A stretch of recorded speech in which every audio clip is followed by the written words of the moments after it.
Mais on ne voit pas, je comprends pas. No, you have the Non. floor. You may begin, Sophie, because we are already online. Ok. So. Bonjour à tous. Je ferai ma présentation en français, tandis que mes slides sont en anglais. J'espère que ça ne pose de problème à personne. Apparemment, on ne me voit pas, donc désolé, mais vous avez le son, c'est le principal. Donc voilà, bienvenue à cette table ronde Amérique du Nord et Amérique du Sud.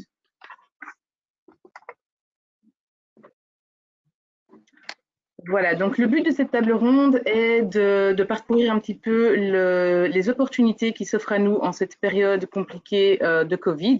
On n'en est pas encore sorti, mais on peut déjà entrevoir des pistes d'opportunités d'amélioration économique.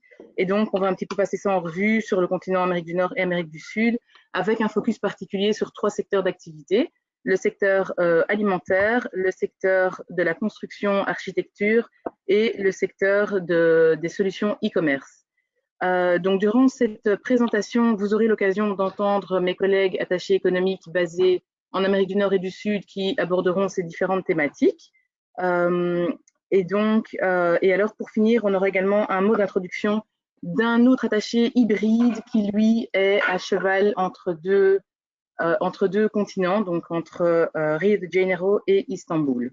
Ensuite, vous aurez également la possibilité de poser des questions et d'avoir des réponses de la part de nos attachés économiques experts en la matière. Donc, n'hésitez pas à poser vos questions dans l'onglet dédié à cet effet.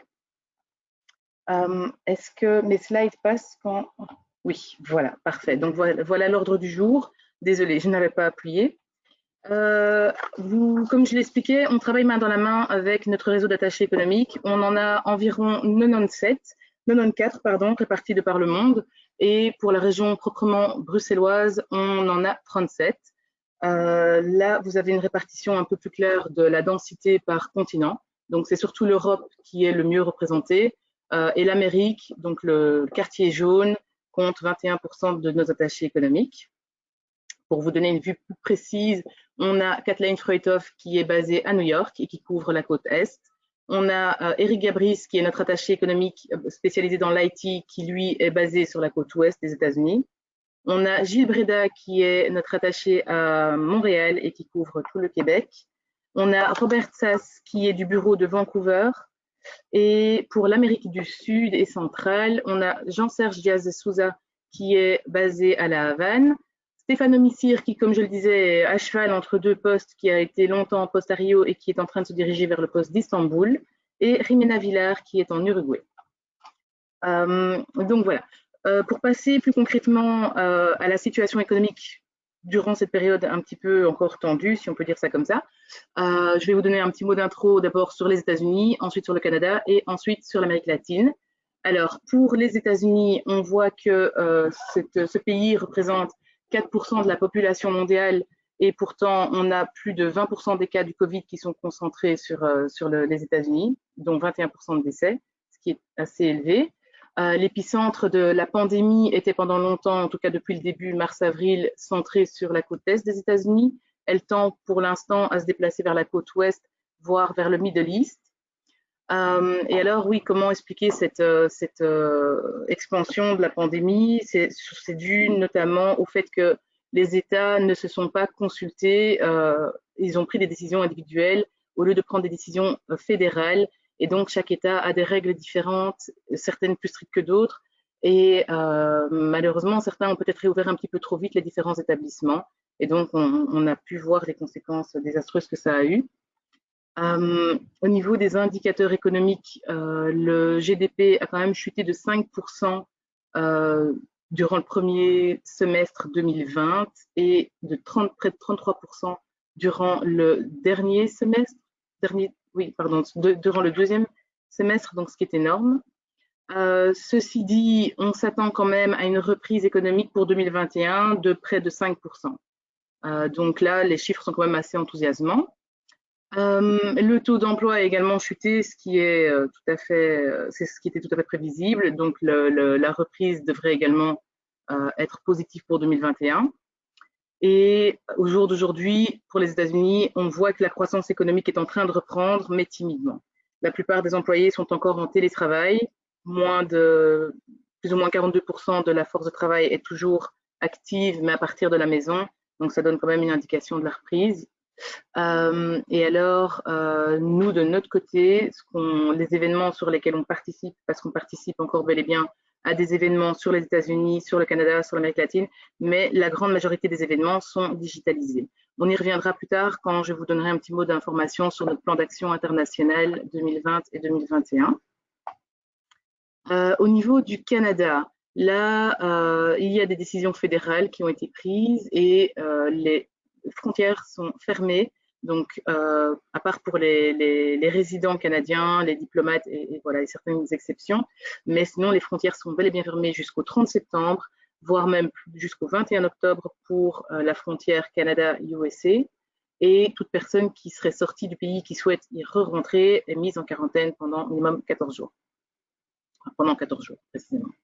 Au niveau du Québec et des provinces atlantiques, le Québec représente 22% de la population totale du Canada, donc un peu plus d'un cinquième, et pourtant on voit qu'on a 50% des cas du Covid qui y sont concentrés. Et tout comme en Europe, on a de plus en plus de cas par jour. Donc là, on est aux alentours de 580 cas par jour, ce qui est quand même assez important. On a des zones jaunes, des zones oranges, dont la province de Montréal et du Québec, mais on est quand même un petit peu en train de tendre vers une zone rouge pour certaines provinces. L'économie reprend, tous les secteurs d'activité au Québec sont de nouveau actifs avec certaines mesures à respecter. Et le télétravail est toujours de mise. Donc on a seulement 5 à 10% de la force de travail qui est de retour dans les bureaux, mais la grande majorité des employés travaillent toujours de la maison. Au niveau de l'Amérique latine, là également, tous les secteurs d'activité ont repris à certains niveaux, à différents niveaux d'activité. L'Horeca, par exemple, a repris dans une moindre mesure. La plupart des restaurants ne fonctionnent pas à 100% ou alors seulement à l'extérieur. Le tourisme est toujours proscrit. Donc là, évidemment, il y a une corrélation entre Horeca et tourisme. Donc les bars et les restos ne fonctionnent pas du tout à plein régime. Et alors, certains pays s'en sortent mieux que d'autres. On a par exemple le cas de l'Uruguay où on s'attend à une reprise du GDP de 5,5% d'ici 2021. Mais malheureusement, on ne peut pas en dire autant pour les autres pays limitrophes. Donc ça, c'est un cas assez particulier qui s'en sort assez bien. Et les différents secteurs dans lesquels on envisage des opportunités, dans lesquels on voit des opportunités, sont notamment la santé, l'ICT et tout ce qui est environnement. Donc, comme je le disais un peu plus tôt, notre core business, c'est vraiment d'accompagner les sociétés bruxelloises qui souhaitent exporter sur ces différents marchés. Pour ce faire, on organise notamment des actions collectives, comme on les appelle. Donc, ça peut être des missions économiques, des invitations d'acheteurs, des stands collectifs sur des salons. Et donc ici, je vais un petit peu vous parler de quelques actions qu'on compte organiser encore durant ce dernier trimestre 2020 et durant l'année 2021 sur les secteurs qu'on vient de voir ensemble. Et donc, on a par exemple un salon dans le secteur IT qui s'adresse aux startups, qui vient d'avoir lieu à San Francisco. C'est le salon TechCrunch Disrupt. Donc, quand je dis San Francisco, bien sûr, c'était virtuel, digitalisé, mais historiquement, il se tient là et les organisateurs sont basés à San Francisco. C'était une grande réussite. On a eu 18 startups qui ont participé sur notre espace collectif virtuel. Et donc, toute la plateforme qui était mise en place en background par les organisateurs était vraiment très, très bien développée, permettait d'avoir des B2B facilement organisables avec les prospects visés. Et ça a été un grand succès. Pour vous donner une idée, généralement, on a 8 sociétés en présentiel et là, on en avait 18. Donc, on espère que pour les autres actions, les autres salons digitalisés, ça sera la même chose et que c'est tout à fait possible. Ça nous donne l'indication que c'est tout à fait possible de faire du business, même en digital. Au niveau de l'e-commerce, dans l'alimentaire, le fashion et les accessoires, on aura une série de workshops qui démarrera à la fin novembre, normalement. L'invitation sortira bientôt sur notre site internet et dans notre newsletter. Donc là, toutes les sociétés bruxelloises qui sont actives dans l'e-commerce ou qui souhaitent se lancer dans cette thématique sont les bienvenues. On aura également une invitation d'acheteurs sur le festival Eat Brussels, qui est également digitalisé. Les inscriptions sont encore ouvertes jusqu'à la fin de cette semaine, donc si ça vous intéresse, vous pouvez encore y participer, mais il faut se dépêcher. Et en novembre, normalement, à New York, on aura une présence virtuelle sur le salon Propel, qui s'appelait au préalable PropTech, et qui est en fait un salon dédié à la construction digitale. Alors, pour 2021, on aura également une série de workshops digitales qui s'adressera aux startups dans les technologies. Ensuite, on aura, si tout se passe bien, une présence sur le salon Summer Fun Seafood Trade Show. On ne sait pas encore exactement si ce sera digital ou hybride. Ça reste encore à déterminer en fonction de l'évolution de la situation. Alors, on aura une importante mission princière à New York, Boston et Atlanta en octobre, avec d'une part une délégation officielle et une délégation commerciale. Et on devrait également avoir une invitation d'acheteurs uruguayens dans le secteur de la construction immobilière vers le mois de novembre. Donc voilà, il y a d'autres actions sur l'Amérique du Nord et du Sud qui auront lieu, mais pour les secteurs qu'on vise, c'est un récapitulatif. Je vais ensuite donc maintenant passer la parole à mes collègues attachés économiques que je vous ai présentés, en commençant par Kathleen Freuthoff et qui sera suivie par Gilles Breda, qui vous donneront un mot sur le secteur alimentaire en Amérique du Nord et du Sud. Merci.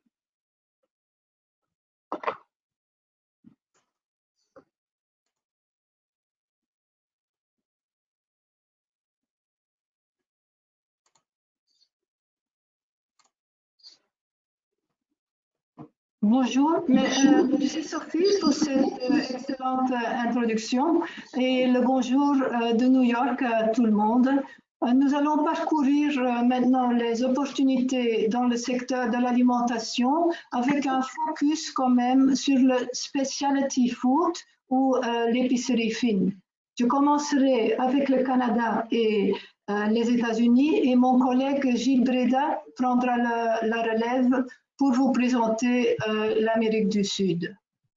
Donc, au Canada, on retrouve surtout trois géants de la distribution qui se partagent 78 du marché alimentaire. Ce sont Loblaws, Sobeys et Metro. Metro, surtout aussi dans la région de l'Est au Québec aussi.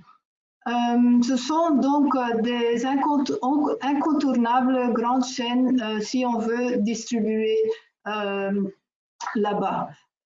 En plus de ces grands groupes, on voit que les magasins spécialisés sont aussi de plus en plus populaires, comme dans beaucoup de pays.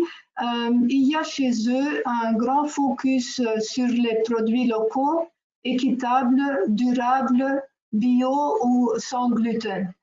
Produire et acheter local est une tendance très forte, pas seulement au Canada, et renforcée aussi par Covid-19.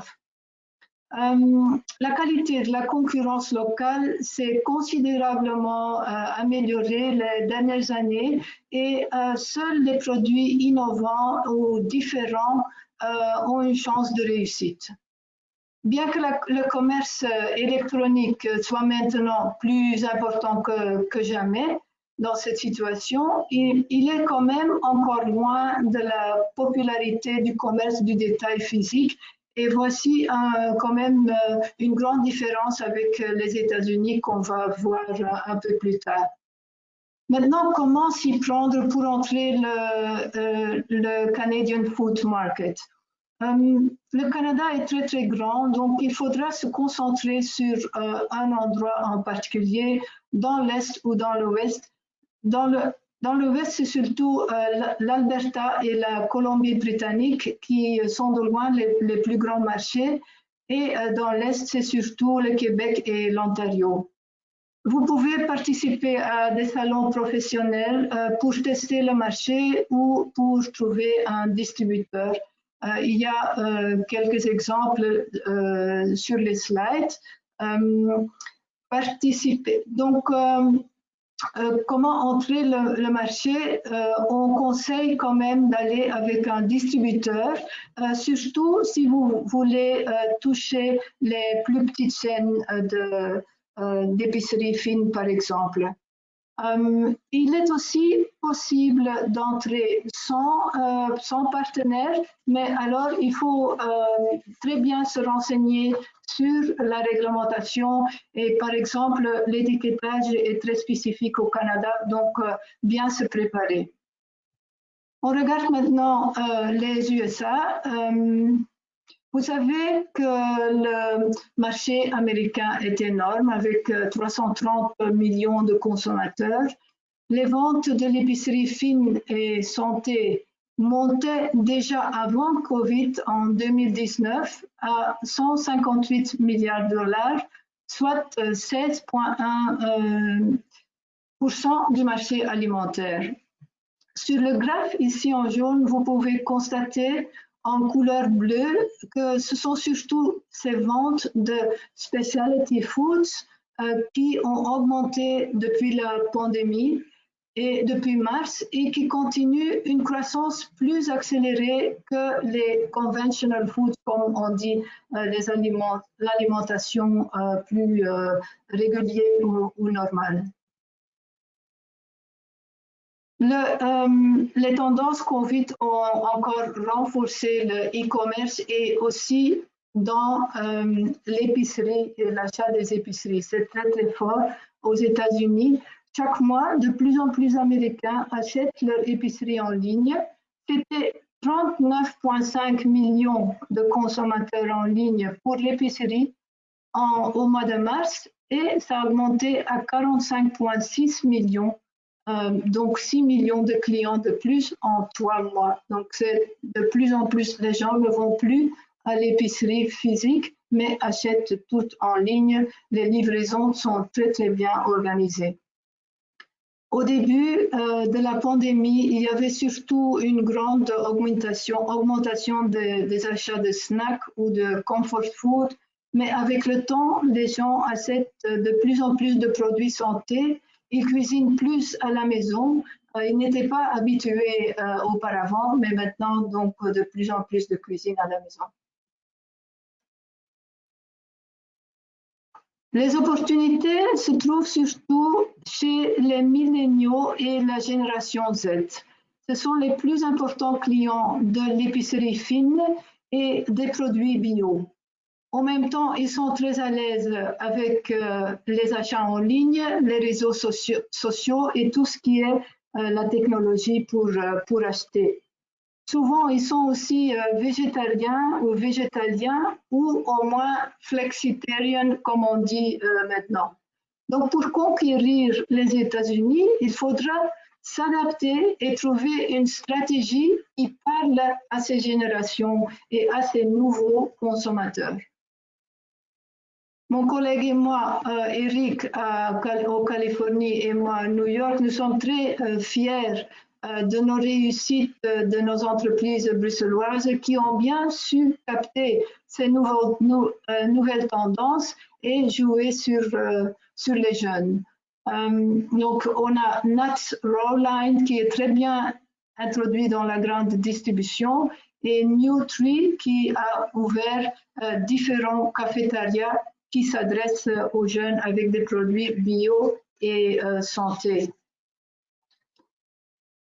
Comme Sophie a déjà mentionné, nous continuons nos activités pour nos entreprises, spécialement pour vous dans les B2C alimentaires. Nous organisons avec un expert local une série de 3 workshops sur comment augmenter vos ventes par e-commerce aux États-Unis.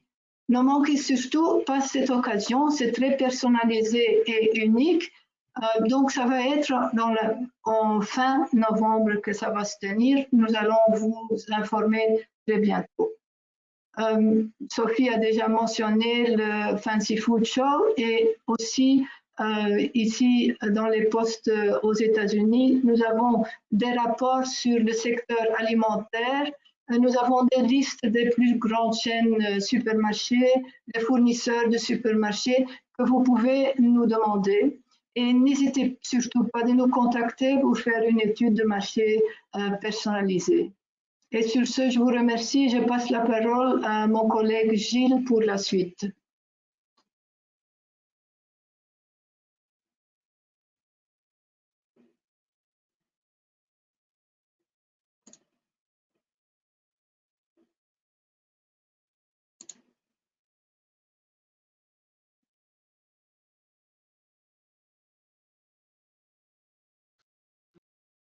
Bonjour à tous.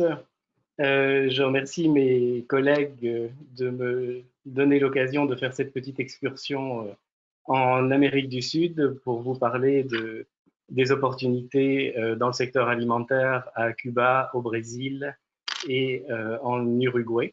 Donc on va faire ce chemin du nord au sud, donc commençons par Cuba.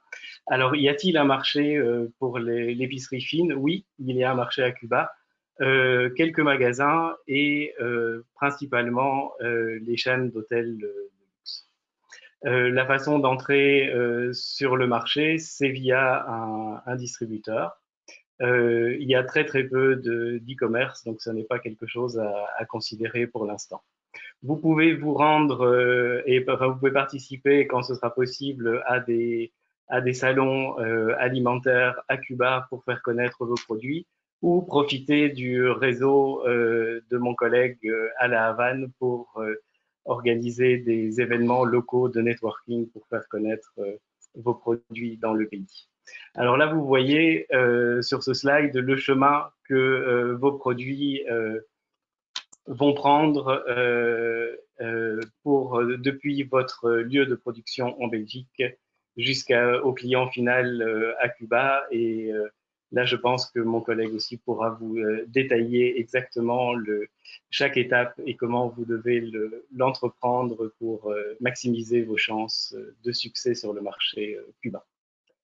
Si on descend un peu plus bas vers le Brésil, il y a également un marché au Brésil. Le Brésil a la plus grande classe moyenne d'Amérique du Sud qui a un grand appétit pour la nourriture de qualité et le consommateur brésilien est prêt à payer un peu plus pour des produits importés de qualité.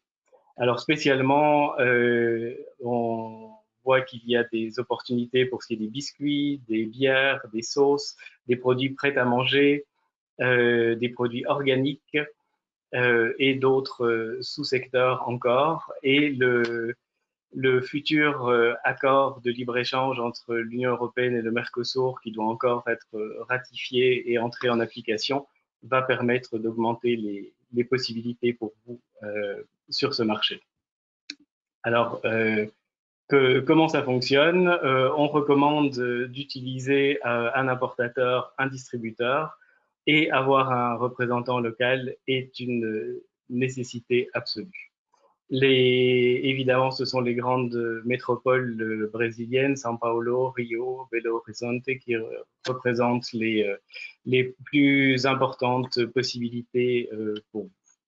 Alors, ce que recherchent principalement les importateurs brésiliens, ce sont des nouveaux produits sur le marché avec une durée de vie de conservation d'1 an ou plus. Évidemment, le degré d'innovation et le packaging sont des attributs importants qui pourront aider votre succès. Alors, il faut savoir que les produits importés rentrent dans la catégorie produits de luxe, c'est-à-dire qu'il faudra que vous soyez ouvert à négocier vos prix pour les ajuster à la réalité du marché local. Et dernier point, mais sans doute extrêmement important, c'est la patience qui sera votre plus grand atout dans votre développement au Brésil. Alors, continuons sur l'Uruguay. L'Uruguay, c'est un petit pays, mais avec le plus grand income, pardon pour l'anglais, par personne et la plus grande capacité de dépenser en Amérique latine. Grâce à l'augmentation du pouvoir d'achat, les habitudes de consommation en Uruguay ont changé et il y a une demande croissante pour de la nourriture ou des boissons importées qu'on a déjà constaté dans la dernière décennie. Les consommateurs sont vraiment prêts à payer plus pour un produit s'ils perçoivent une augmentation une qualité importante. Les produits, comme dans beaucoup de zones, les produits considérés comme sains sont en grande demande. pour aborder le marché, il vous faudra un partenaire local, un importateur ou un distributeur spécialisé. Les deux marchés ou les deux zones géographiques sont celles de Montevideo et Punta del Este. Un segment intéressant, c'est les magasins hors taxe qui se trouvent à la frontière entre le Brésil, avec le Brésil et l'Argentine. Et bien entendu, comme dès que vous sortez de l'Union européenne, il y a toute une législation à respecter, à la fois sur le contenu des produits, comment par exemple fortifier la farine, ce qui est d'ailleurs le cas en Amérique du Nord aussi, si vos produits contiennent de la farine, et aussi tout ce qui est les questions d'étiquetage que vous devrez respecter. Voilà pour notre petit tour d'Amérique du Sud, et je laisse la parole à mon collègue Robert Sass de Vancouver pour passer au secteur de la construction. Je reprends juste la parole, on fait un petit switch au niveau des secteurs. On va d'abord donner la parole aux collègues qui aborderont la thématique de l'e-commerce, e-business. Donc, je donne la parole à Eric et à Jean-Serge qui le suivra tout juste après.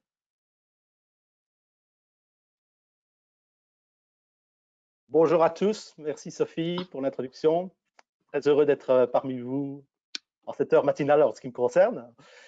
En termes d'e-commerce et du secteur technologique, bien sûr, le Covid a fait exploser les ventes d'e-commerce et bon, ça ne surprendra personne, même si c'est intéressant de voir les nuances à apporter en fonction des pays. Ici, j'ai mis les chiffres ensemble avec le Canada. Ça vous permet de voir aussi les différents acteurs importants du secteur. Amazon, très clairement, le numéro 1 et de loin. 40% du marché, on dit parfois même jusqu'à 50% du marché, donc c'est très clairement un acteur incontournable. Vous avez d'autres acteurs qui sont similaires à la fois au Canada et aux États-Unis. Ces acteurs, c'est typiquement Walmart qui est présent dans les deux cas, ou c'est Costco aussi. Bon, vous connaissez bien sûr eBay, donc Apple aussi, qui représente 40% du commerce retail de manière électronique, donc c'est vraiment un acteur très important. Alors, il faut savoir que typiquement, d'une année à l'autre, on a un taux de croissance du commerce électronique de 15%. Il est évident qu'avec le Covid, ces taux de croissance ont explosé. On est parfois à plus de 30%. Et ce qui est plus intéressant encore, c'est de voir les catégories de produits et la manière dont les choses ont été affectées.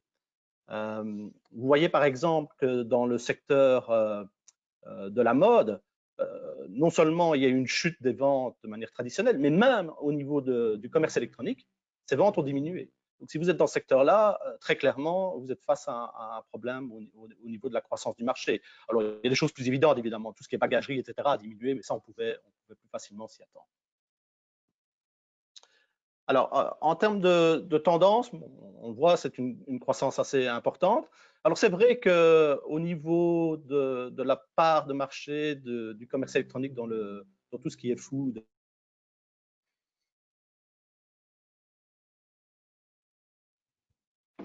Eric, on ne t'entend plus.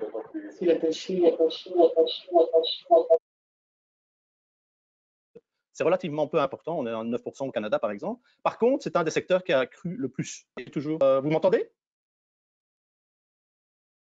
Vous m'entendez? T'entends, Eric.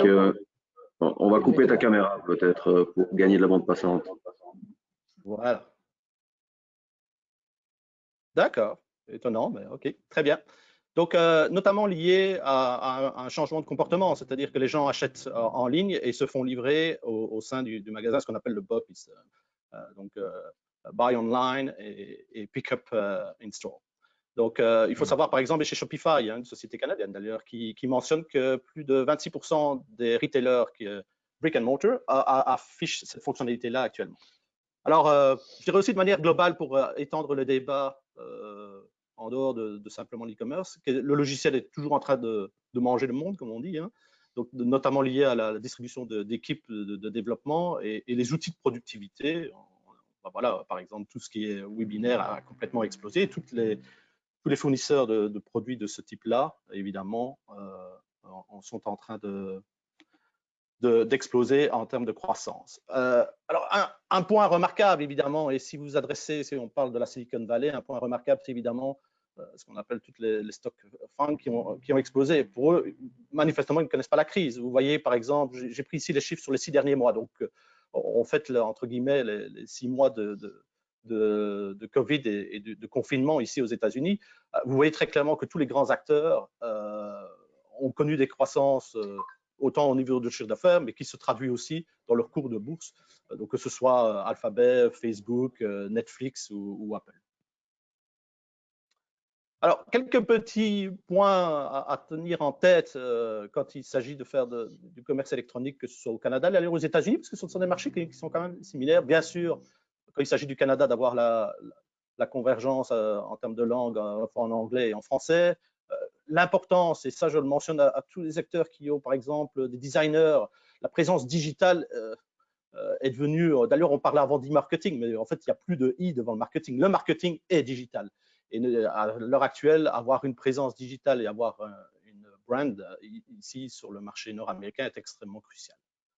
Bien sûr, il faut être compatible avec toutes les règles et les certifications. Et il faut savoir aussi qu'un des points les plus importants en termes de différence avec le marché européen et le marché américain, c'est très clairement que le client est roi. On le dit souvent en termes de services, de support, les gens peuvent renvoyer leurs produits sans avoir de questions qui leur sont posées ou de remise en doute des raisons pour faire un retour. Alors, quand on parle de la Silicon Valley, on se dit, tiens, mais qu'est-ce qui fait le succès de tous ces secteurs technologiques ici dans la vallée? Ben, voilà, c'est probablement le chiffre le plus marquant. Ici, vous avez la représentation graphique de l'importance du financement des VC aux États-Unis, en fonction des États. Et donc, vous voyez que la Californie représente 4/5, presque 4/5 de l'ensemble des investissements qui sont faits par les VC aux États-Unis.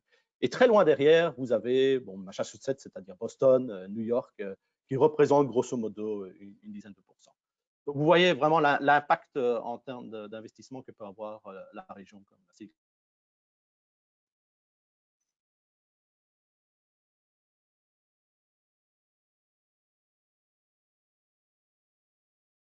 Eric, on a à nouveau perdu ton son là. Ça ne veut pas dire qu'il n'y a pas d'opportunité ailleurs, et en particulier, vous l'avez déjà mentionné, hein, il y a vraiment un intérêt. Je suis en ligne, pourtant. Vous m'entendez? Là maintenant, vous m'entendez? On t'entend, mais je crois que tu bouges un peu. Il ne faut pas bouger.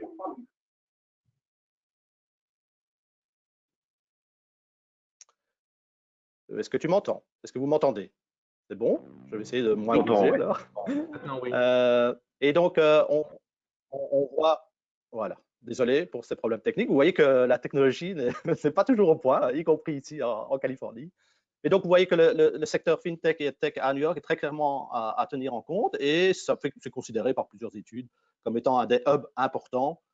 Et en particulier pour les Européens, ça peut être utile parce que malgré tout, les distances sont plus courtes, le décalage horaire étant moindre, c'est peut-être plus facile de gérer des équipes à distance quand on est basé à New York. Donc, très clairement, c'est un point utile.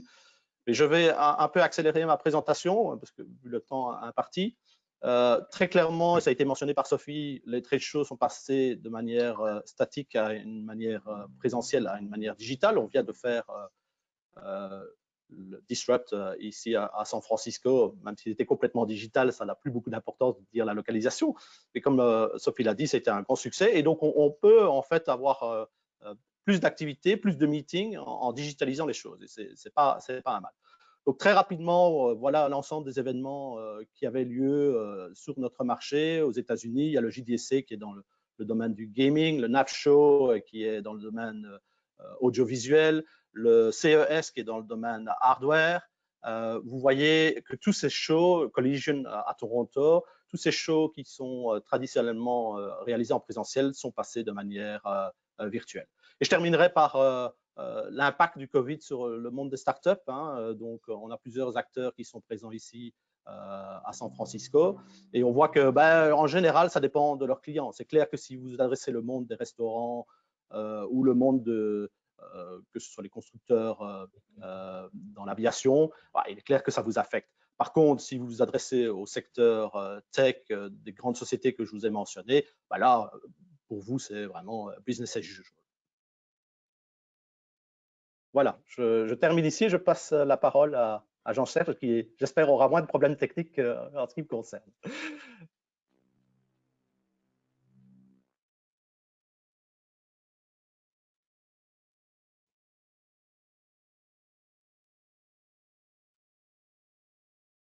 Merci Eric.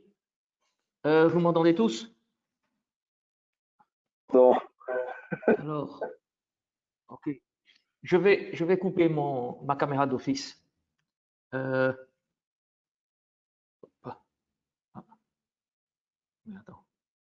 je ne vois plus ma présentation.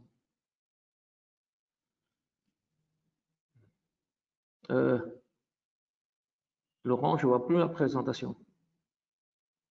Alors, nous, on la voit la présentation e-commerce in Latin America. Donc, tu cliques dessus sur ta présentation, si ça va marcher.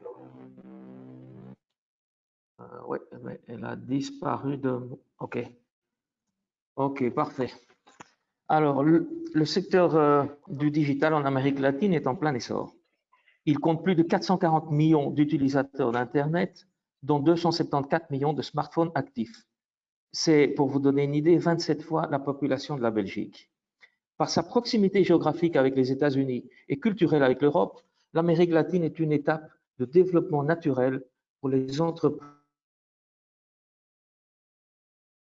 entamer leur projet de grande exportation.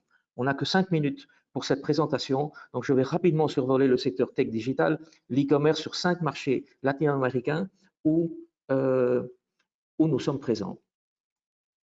Alors, je commence par le Mexique. Je commence par le Mexique, un marché de 120 millions d'habitants, mais à peine avec 65 millions d'utilisateurs pour ce qui est Internet. Selon une étude de KPMG, vous voyez que quand même 4,5 millions utilisent le FinTech et donc ont ces applications mobiles bancaires sur soi. Par rapport à l'e-commerce, en 2019, il y a eu une augmentation de 30% d'achats par rapport à 2018. Et même si c'est à peine $140 par mois par habitant, imaginez fois 65 millions, c'est donc un marché à considérer.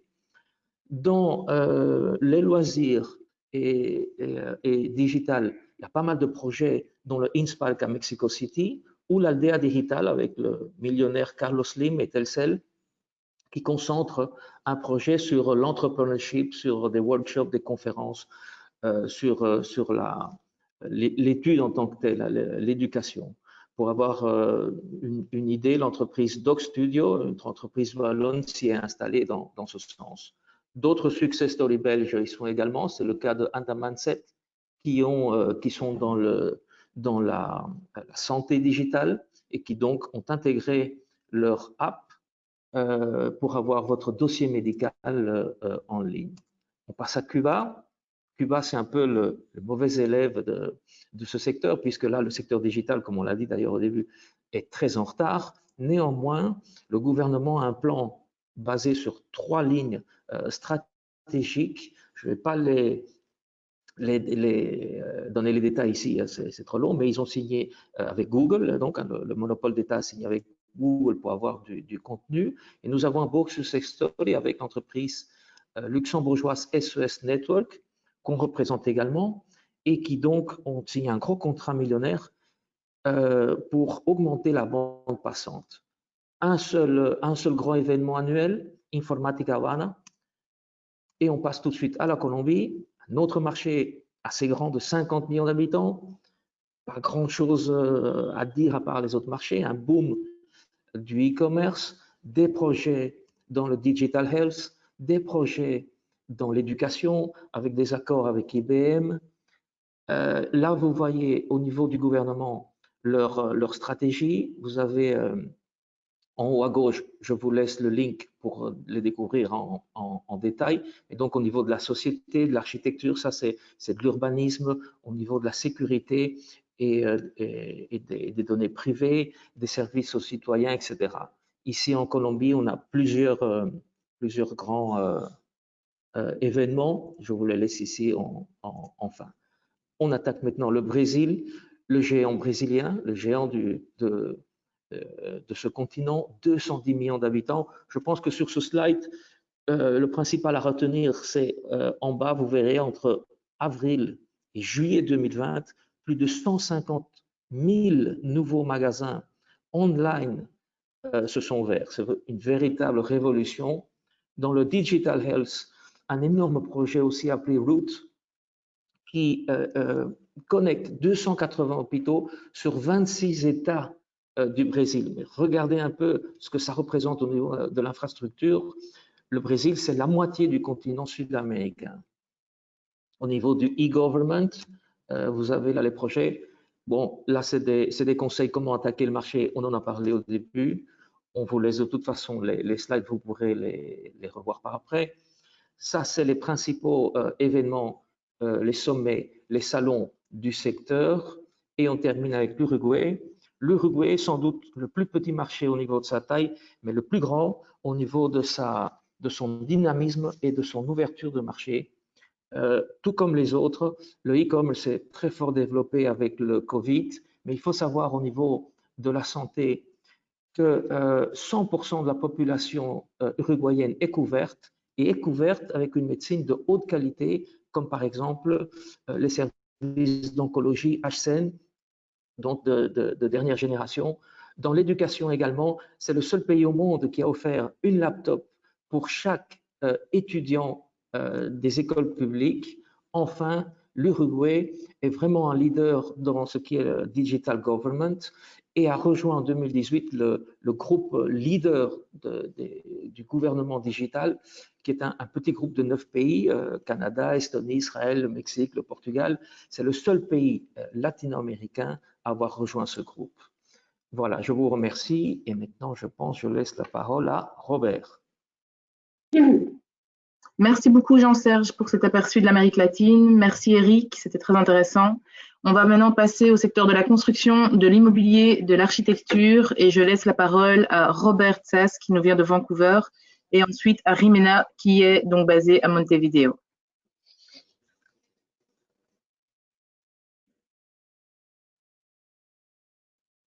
On t'entend pas. You have to open your microphone.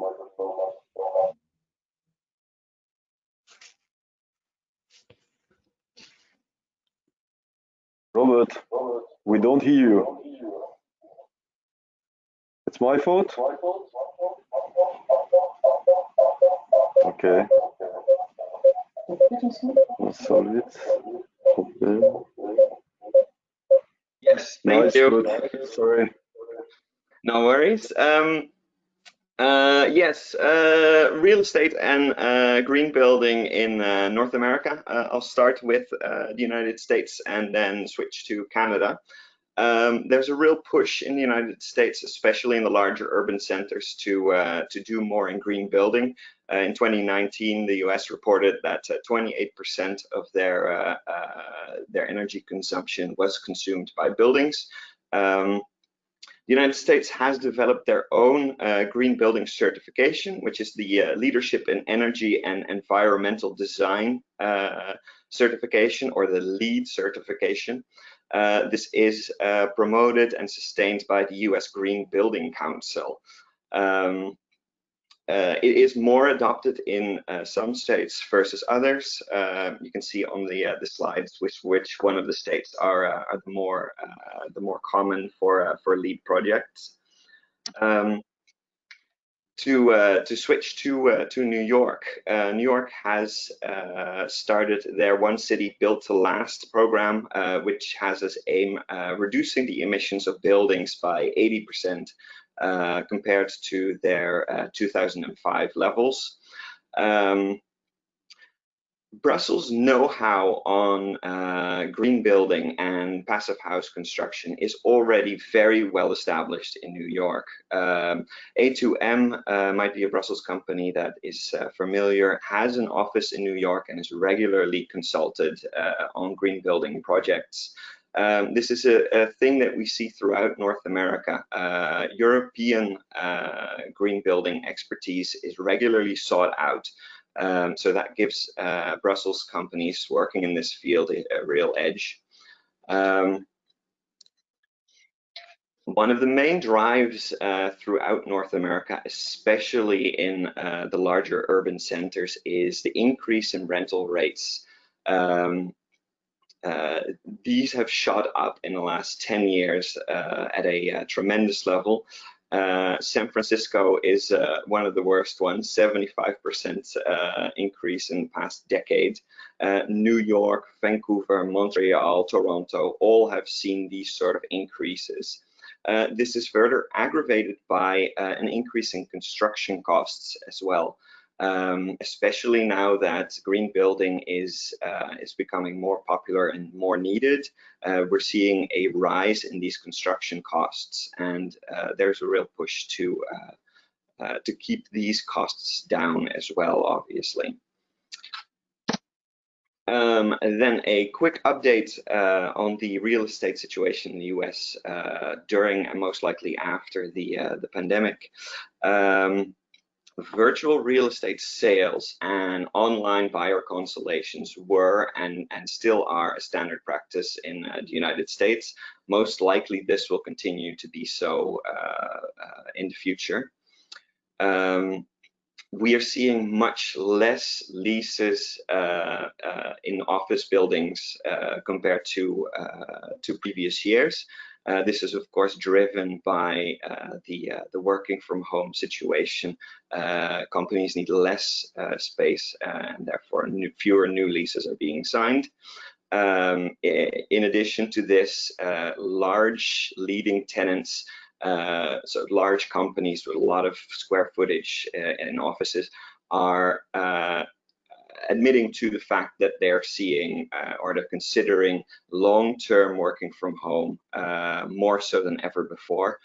This is a complete 180-degree turn from 6 months ago when the CEO from Yahoo, for instance, banned working from home indefinitely. We're now seeing large companies saying, hey, maybe we will actually work from home indefinitely. This is working out really well.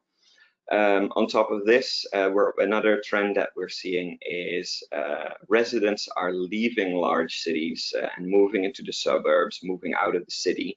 There are a couple of reasons for this. People that were already on the fence and thinking about moving find the pandemic a real opportunity and a real reason to now make that decision and leave. So there is a potential new market for the building of individual houses outside of these major urban centers. Other than people leaving, another reason is that when working from home, people will need more space in their house. A classic one family apartment won't have room for a dedicated office space, and moving outside of these urban centers might give people the opportunity to have a little bit more square footage. Then, sustainable building in Canada. Canada also uses this LEED system from the United States. It's a slightly altered version, aren't 100% the same, but the Canadian version is based on the US version. It is also maintained by the Canada Green Building Council. Vancouver, Toronto, Montreal all count themselves in the top 30% of greenest cities in the world. However, that still does not compare to the greenest cities in Europe. And these cities, these locations are very aware of this. Regularly, European expertise is sought out. Brussels expertise is welcome in these urban centers. And there's a real opportunity here to establish yourself. On top of which, there is a real push from the Canadian national government to increase sustainable building. In 2019, they declared a climate emergency and freed up more funds to fund green building throughout the country. So there is opportunity there as well. Within the province of Quebec, on the east coast of Canada, there is, similarly to the other urban centers, a plan to reduce gas emissions, greenhouse gas emissions from buildings. So this includes building LEED buildings in the future, as well as renovating older buildings to be LEED certified. my colleague in Montreal indicates that this time right now is the perfect opportunity to plan a scouting trip, to put yourself on the map, to shake hands in Montreal, and this is true for our side of the country as well. Keep in mind, however, that this was just your first step, and concrete results will take time to materialize. Hurdles in Canada include accessing tenders, protectionism, recognition of professional qualifications. Qualification from Europe doesn't necessarily translate to Canada. There might be an extra step involved, work permits, and the regular things that come into play with these sort of steps. Then here in Vancouver, we also have our Greenest City Action Plan to reduce building emissions by 80% by 2050, on top of which... Excuse me, Robert, you can just do it in 1 minute? Yes, I'll wrap up right away. So there is an extra step being made because of the extra climate plan. Residential rates, rental vacancy rates are very, very low. So there is a real push to build more rental places. And then a quick update for COVID-19. Virtual walkthroughs are very uncommon throughout Canada for real estate. They're more frequent now, but they're not embraced in the way that we see in the United States. Residential sales are increasing outside of urban areas, same as the US. And commercial vacancy rates are projected to go up, so less office buildings are being built. All right, I'll give the floor to Jimena.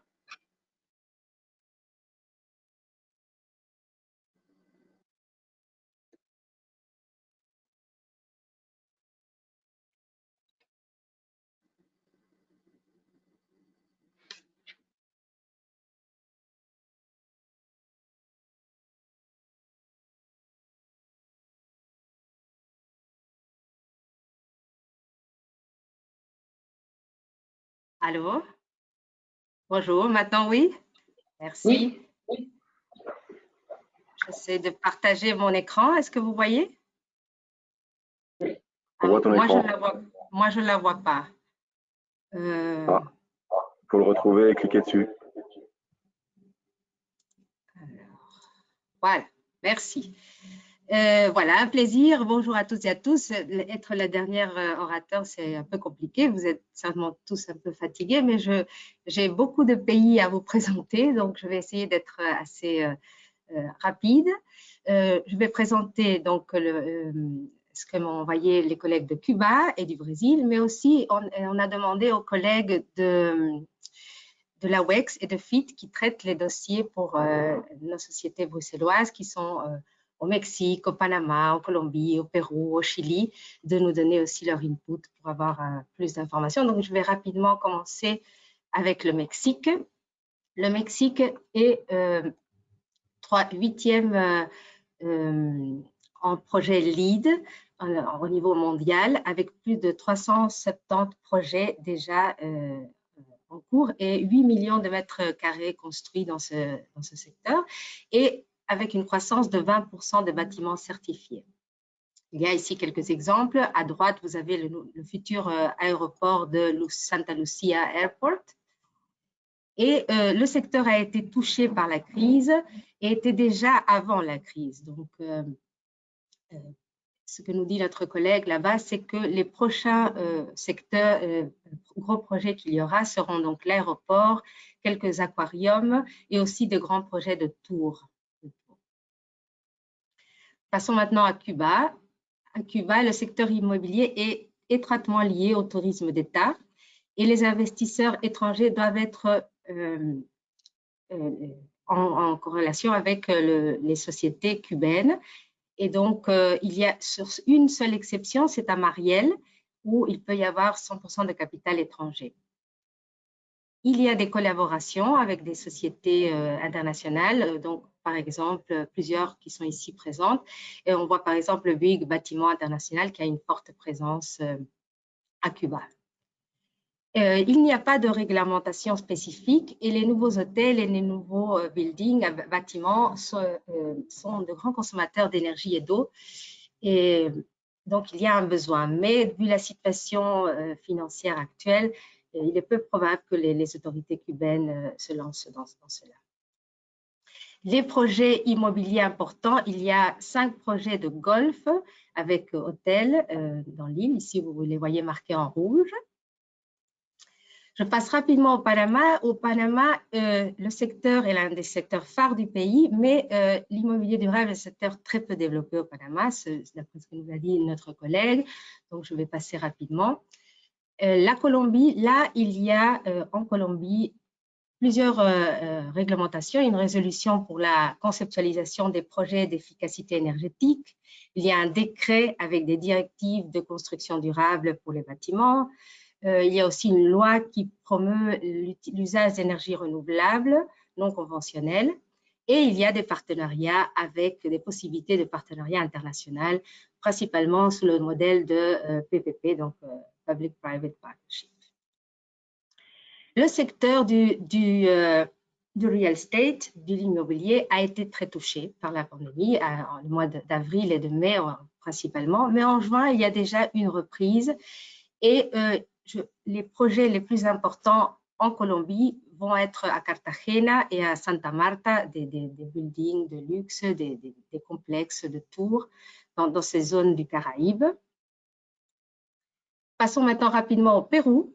Le Pérou aussi a un décret important qui promeut un code technique pour la construction durable et il y a aussi un programme de Mi Vivienda Verde qui encourage et qui favorise l'accès à des maisons qui intègrent tous les critères de durabilité.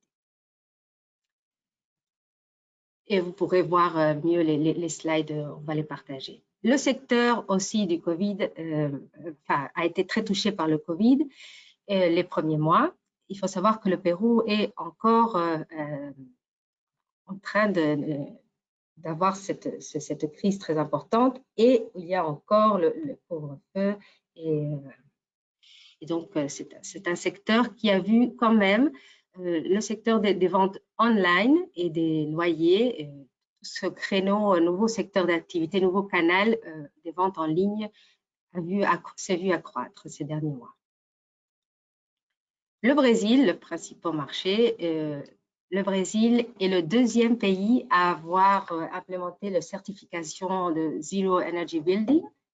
Néanmoins, d'après ce que nous explique notre collègue, la législation et la normalisation sur ce sujet ne sont pas encore, sont plutôt à un stade embryonnaire et assez fragmenté et inadéquat. Mais les municipalités, les États et le gouvernement fédéral encouragent quand même les constructions durables. Il y a des possibilités, évidemment, de partenariat aussi, mais il faudrait que les sociétés aient quand même une certaine expérience dans le marché et soit des sociétés expérimentées à l'export et qu'ils aient une connaissance quand même de l'environnement commercial brésilien qui est quand même assez particulier. Comment va le secteur de l'immobilier? Il a énormément souffert du choc. Et le pic de la crise n'a pas encore été atteint et le pire peut encore arriver avant de s'améliorer. Mais c'est un secteur qui est résilient et la majorité des analystes pensent qu'il y a quand même des possibilités à long terme et moyen terme. Le Chili aussi, par rapport au Chili, on pourrait dire que c'est un pays qui a le plus de normes et qui a le plus avancé en certification. Et aussi, il y a des possibilités, évidemment, de partenariat. Et ce secteur a été très touché, pour vous donner un exemple que nous a donné notre collègue, les ventes des appartements entre janvier et mars ont baissé de 60%, ont chuté de 60% et de 50% pour les maisons. Donc, mais on s'attend quand même à que cette stagnation passe rapidement et elle ne devrait pas durer vraiment beaucoup plus. Il y a un programme de gros projets d'investissement qui s'appelle Plan Paso a Paso Chile et qui inclut des projets d'infrastructure. Et là, je vous laisse le site web pour essayer de l'analyser. Nous arrivons maintenant à l'Uruguay. L'Uruguay a quand même fait son chemin en construction durable. Ces dernières années, il y a de plus en plus de projets certifiés LEED et c'est en augmentation. Il n'y a pas une réglementation spécifique, mais il existe des incitants pour l'utilisation de l'énergie renouvelable et aussi pour l'économie d'énergie. Ici, je vous montre quelques exemples d'édifices. Et l'Uruguay a la première école publique durable d'Amérique latine. Elle se trouve en Uruguay. Et ça a été construit par le système de Earthship. Donc, tout ce qui est utilisé sont des pneus usagés, des bouteilles en verre. Et ça a été fait par l'architecte américain Michael Reynolds. Le concept de maison passive n'est pas encore très développé, mais il y a quelques architectes que nous avons identifiés qui sont très intéressés dans ce domaine. Il y a, je vous montre ici dans le slide, la Casa Uruguaya, qui est de jeunes architectes uruguayens qui ont implémenté ce projet. Alors, le secteur de l'immobilier, le cadre juridique en Uruguay est très stable et encourage l'investissement et le partenariat dans ce secteur-là, de la construction et aussi de l'architecture. Il y a de nombreux projets qui sont financés par des entreprises étrangères et locales qui sont réunis donc, pour acter ensemble, principalement à Montevideo et à Punta del Este, qui est la ville balnéaire où toutes les personnes les plus fortunées de la région, même du Brésil, de l'Argentine, passent leurs vacances. Et n'importe qui peut acheter une propriété. Il ne faut pas avoir une société ni être établi ici. Le secteur de l'immobilier et la construction a été touché par la pandémie ici aussi, mais moins. La construction a été l'un des premiers secteurs qui a repris. Le real estate a pris un peu plus de temps à se remettre, mais le secteur, depuis ces 2 derniers mois, a quand même eu une relance. Et je crois que c'est grâce à un décret du nouveau gouvernement de juin de cette année qui rend beaucoup plus flexible tout ce qui est réquisite pour les étrangers pour avoir leur résidence fiscale en Uruguay. Donc, on a énormément de cas maintenant d'Argentins qui veulent acheter des propriétés ici, qui veulent investir ici. Et donc, voilà, ce secteur est en boom. Et les futurs projets sont des projets du World Trade Center, d'expansion du World Trade Center, des projets portuaires, mais de ports sportifs, avec l'arrivée du ferry du bateau ferry qui vient de Buenos Aires à Montevideo, il y aura une nouvelle terminale. Il y a aussi dans les villes de côte à Atlantida un grand projet de port et aussi d'hôtels et casinos. Voilà, ça c'est pour finir avec l'Uruguay. Merci beaucoup. Merci beaucoup, Irina. Je vais maintenant passer la parole à Stefano Missire, qui est en poste entre 2 postes, si on peut dire ça comme ça, mais je vais le laisser clarifier.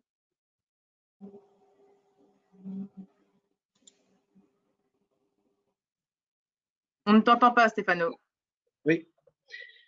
Voilà, bonsoir tout le monde, ou bonjour en fonction des créneaux horaires. Donc, très brièvement, puisque j'ai compris que j'étais le dernier obstacle avant le dîner ou le déjeuner en fonction du lieu où vous vous trouvez, je ne vais pas vous retenir plus longtemps. Simplement pour vous dire qu'effectivement, personnellement, donc, je suis en transition entre le Brésil et le poste d'Istanbul en Turquie, et vous donner peut-être pour le Brésil l'information qui me semble importante dans toutes les informations qui vous ont été données ce soir, c'est que pour le marché brésilien, une chose importante à considérer lorsqu'on exporte, indépendamment des secteurs que nous avons vus, une des principales barrières est le coût, et ce qu'on appelle le custo Brasil. Eh bien, cette barrière aujourd'hui est en train de diminuer, et donc c'est probablement une opportunité pour nos exportateurs et pour ceux qui souhaitent tester, voire entrer sur le marché brésilien avec des produits ou avec des services. Aujourd'hui, nous avons un euro à plus de 6 réals, ce qui veut dire que le coût d'entrée sur le marché brésilien est fort diminué. Ça permet de tester le marché, ça permet de venir, ça permet éventuellement d'ouvrir un bureau de représentation. Donc cet obstacle-là, disons, est en train de, en tout cas en ce moment et pour les mois qui viennent, à disparaître. Donc c'est une réelle opportunité. Et puis, mes collègues ont eu l'occasion de le mentionner, en ce qui concerne évidemment le commerce électronique, il y a eu un véritable basculement avec la crise du Covid. Donc, pas seulement au niveau des consommateurs, des millions de consommateurs qui sont entrés sur le marché, mais également de toute une série de nouveaux petits, voire très petits, entrepreneurs qui ont utilisé les plateformes existantes ou ont créé, disons, leur propre visibilité sur les réseaux sociaux grâce à une technologie bon marché pour pouvoir gagner de nouveaux consommateurs. Ça, c'est important et c'est une chance aussi pour nos exportateurs. Voilà, ces deux éléments sont à prendre en considération pour ce qui concerne le Brésil.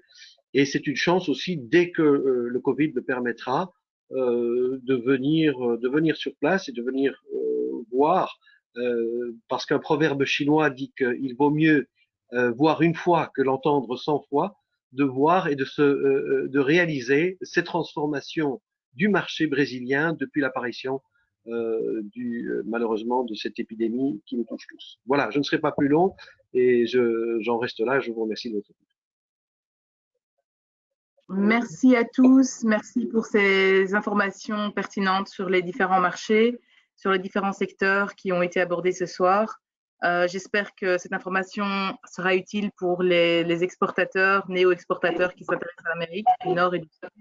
Et en tout cas, le message est clair, n'hésitez pas à solliciter notre réseau d'attachés économiques. Ils sont à votre disposition pour vous aider dans vos efforts d'exportation. À tous, une bonne journée ou une bonne soirée, dépendamment de l'heure. Merci. Merci beaucoup. Merci à vous.